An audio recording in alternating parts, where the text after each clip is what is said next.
Tauto Sansbury, a Narungga elder from the Yorke Peninsula in South Australia, and I've been working in my Aboriginal community for near on 40 years now, and have a great interest and concerns about the issues that are not being attended to. So I'm at the conference today to try and find some solutions to take back to South Australia. Fantastic. And so just for people who don't know, we're at the inaugural Aboriginal and Torres Strait Islander Suicide Prevention Conference, and we're talking to a range of people to get their ideas about why they're here and what they hope to get out of it. So Yes, and it's fantastic. I mean, we're in a great place, Alice Springs, something like 350, near on 400 Aboriginal and Torres Strait Islander people here, First Nations groups. Great discussion, a lot of great ideas, and look, I think there's going to be a lot of information to take back to my community to start a different conversation. fantastic. So what kind of conversations do you think need to be happening around suicide prevention and self-harm? I think the real serious issues about, how we're going to tackle this, whether we're going to get on top of it, and we need to, because the suicide has increased massively in Australia, and the high incarceration rates that we have that leads to a lot of this also.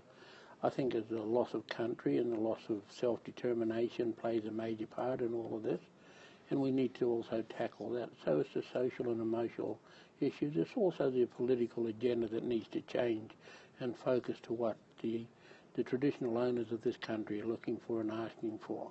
And the decision shouldn't be made by non-Aboriginal people of we think what we know what you want, because unfortunately they don't.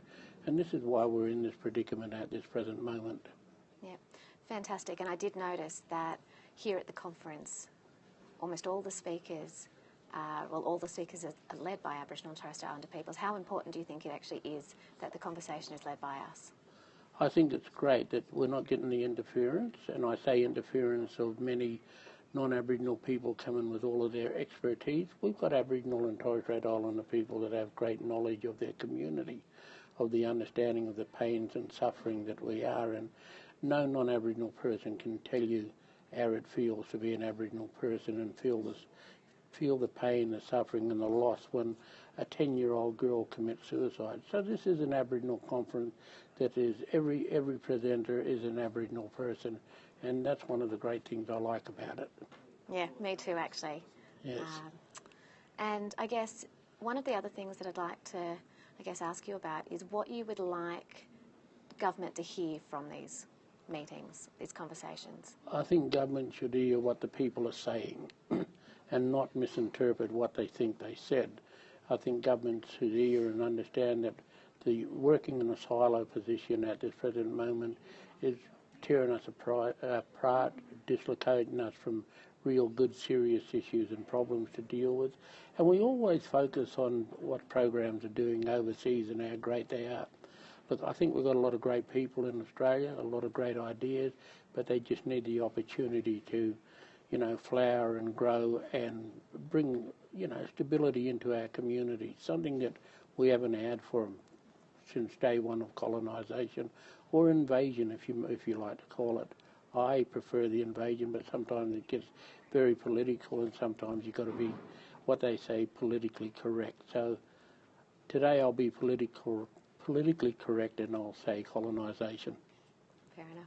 I also prefer invasion, but do use colonisation depending on the circumstances. Yes. One other thing is, now I didn't tell you I was going to ask you this because I've only just thought of it, but I noticed that there's a large youth representation here as well. How important do you think it is to engage Aboriginal youth in these conversations? Look, I was quite surprised when I read the agenda, and quite happy when I saw the agenda. And when we came last night, they had the discussion about the youth breakfast, the youth meeting, and the young guy that made the statement and said, this is a youth breakfast and everything, and everybody under 30 is allowed to attend. So that put a lot of us out of there. But look, it's a great opportunity because, one day people as old as myself are asked to walk away or sit down and sort of relax and think about and contemplate what they've done over those years, and then let the youth take control. But for that to occur, we need to put a lot of time into our youth. Yeah, absolutely. Is there anything else you'd like to add? No, I just thank you very much for the opportunity to do this little short interview, and if it goes worldwide, I hope the world is listening to what's happening in Australia. I hope they are too, and thank you for letting me interview you. Thank you.